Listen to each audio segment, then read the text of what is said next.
you guys, it's me, Rachel, here with Senza Tempo Cane Corso. So, I have good news. Ooh, what's wrong with your face, bro? So, just got back from the vet with Belladonna, and she's pregnant. We confirmed it. There's more Batista babies coming. That's why I have them both out here. More Batista. That way everybody could see both of them in their glory. This is the two that are going to be having babies. I couldn't be happier, honestly. I've been wanting to breed Belladonna for so long because she's such a gorgeous dog. And as many of you know, she's actually pretty closely related to Preacher. So, he's marking over her pee. So anyway, so it's very similar to a Preacher breeding. But yeah, very excited about it. She hasn't eaten yet today. I didn't want to mess up any potential ultrasound. So she needs to eat. Which is probably why she's eating grass. Although I will say my dogs eat grass regardless. But you can see right there, even without her eating, she's looking pretty thick. And to me, I think that means that she's probably going to have a pretty big litter. The vet didn't say anything about it. Ultrasound is really difficult to do puppy counts on. It just is. So I don't even ask for it. You know what I mean?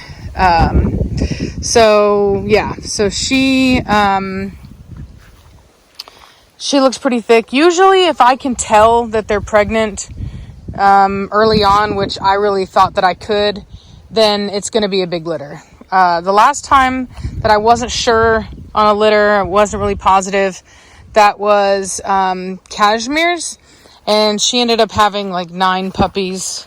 So anyway, so that was a pretty good indication. So this litter, I want to say is spoken for completely. If we have extra puppies than what I've taken deposits on, then we'll see. And what I may do, it depends. I may or may not. I may get an x-ray to do a puppy count. Because I do like to have my puppies placed before they're born. That's just something that we like to do here. And we don't want to be kind of like last minute searching for owners. We like to kind of have the opportunity to really find highly qualified buyers in homes for our puppies. So anyway, so like I said, so what I'll probably do, what I'll probably do is, get a puppy count, and then if we have any extra spots, then I will, I'll fill up, or I may take a couple kind of like, some spots, but they're going to have to be for people that really don't care about gender, because we have no idea. There's never any telling what genders that we're going to have. So, but just really exciting news. We never know. We had a lot of speculation, but we never really know what's going to happen. So, Belladonna is a very sweet female. She's kind of, in the middle of my pack as far as dominance is concerned. Hello, bro. She is, she's not she's not the lowest. She's not the highest. She's, a very respectful female.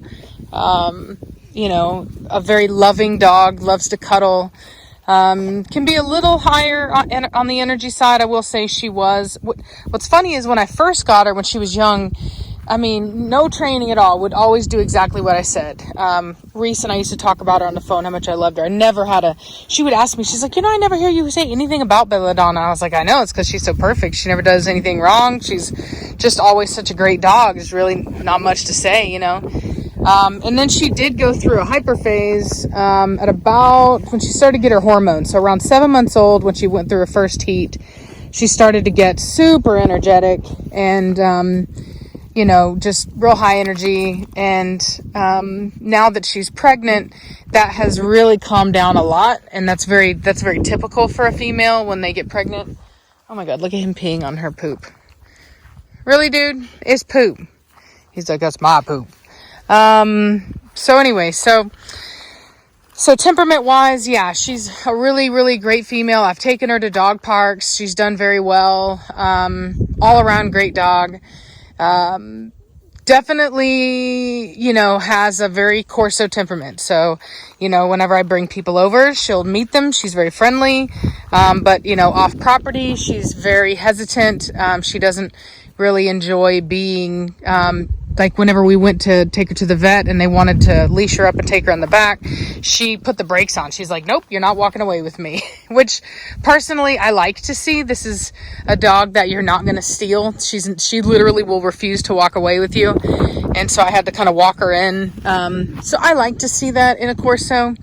Not all of them are like that, but some of them are. And, so she, she'll bark. She's very protective, definitely a very typical Corso in temperament and in type. In fact, head type wise, she's absolutely one of my strongest dogs. The only thing structurally that I would like to see different on her is that her top line could be better. She has a top line very similar to Cashmere's, but Batista has a really wonderful top line. He comes from a line of dogs that have wonderful top lines, so I do believe that the combination will fix that, but I guess we'll see. I have the first pick reserved for me on this litter, and I think second pick is also available, but depending upon what goes on, Reese may take that dog, so we'll see what happens. Because as many of you know, she had already retired Katana, and so we'll see what happens with it. There's no telling, but if she doesn't take her, then I think that spot will be available. If in fact I can't remember whether or not it's reserved or not. I really can't remember. But if it is available, then like I said, it'll probably go to Reese, and if not, then if Reese doesn't want it, then she'll be available. What are you doing, weirdo? So structurally, really, really phenomenal dog. I love her rear. A lot of my dogs can have a lack of regulation, which is very typical for the breed. A lot of them are kind of straight in the rear, and she actually is really well angulated. She has great turn to the stifle, which I really like. Her upper arm could be longer, but it's not horrible. So all around, she's a good dog. I would say one of my favorite things about her too, on top of the fact that she has a great head, is she has really great length of body, which is very important in Corso. Batista also has really great length. So I'm thinking that these puppies will be very strong in that area. He's actually gotten way more rear angulation than what he had when he was younger. And he's still just a baby. He's literally... he's only a year and a half, so he still has a lot of maturing to do left. So I believe that this breeding is going to be really nice. They're both very, very nice dogs. They have a lot of strengths to them that I think will complement each other very well. In temperament, Batista is a very loving dog as well. They're both very loving. Belladonna is also one of my biggest females, oddly enough. She never looked it when she was a puppy, but she's quite large. And I'll say I bet you Nirvana will be bigger in the end, but currently, Belladonna is definitely one of my bigger Batista, no. Out of it now. What did I say? So Batista is a very, very confident male, very dominant male, very strong, very protective. I would even go so far as to say he would probably do well in protection work, just because he has a lot of drive to even go after a threat. He's the kind of dog that, if he was in the movie, I was joking with somebody, I was like, if he was in the movie Tombstone, Preacher would be Wyatt, Batista is going to be Doc Holliday. He's like, I'm your Huckleberry. Even though he's such a goofy boy, which funny because Doc Holliday was as well. Well, at least in the movie we're talking about, right? So funny guy, great character, loves to play games. but he's not the one to mess with. And that's totally Batista all the way. Where's the stinky boy? Where's his squishy face?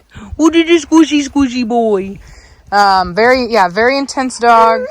I know, I see you. I know, Sugar Bear. So anyway, I just wanted to kind of talk about this breeding, why I did the breeding, kind of talk about what areas that I feel they're strong, what areas I think they'll complement each other. And really kind of, in the effort of transparency, which is how I am, I really like to kind of show people what I'm doing and why I'm doing it. Also, both of them have been health tested. Batista has had OFA and pen hip. They're very good. Belladonna, I hip tested her, I looked at her hips when she was 6 months old. Before I actually took her in for certification. They were phenomenal. And then recently I took her and 3 other dogs in. I took Trinity and Mad Mortigan in to actually have their pen hip done, and we looked at their elbows as well. We did OFA elbows, pen hip with the hips, and she looked great. No cause for concern there. So both of them have really great health scores, and I'm just really, hoping for the best. I will say, as many of you know, my hip scores tend to be very good out of Preacher. So, their Preacher and Belladonna are the same lines. So I would go so far as to assume that it's going to be very similar in her offspring. And Batista also comes from a breeder that has had really great hip scores for a long time. So there's every reason to believe that this is going to be a really great breeding in both breed type and health. So temperament as well. They're both just really great dogs. So anyway, I just wanted to share with the good news with you guys, and hope you guys are having a great day, and I'll talk at you later. Bye.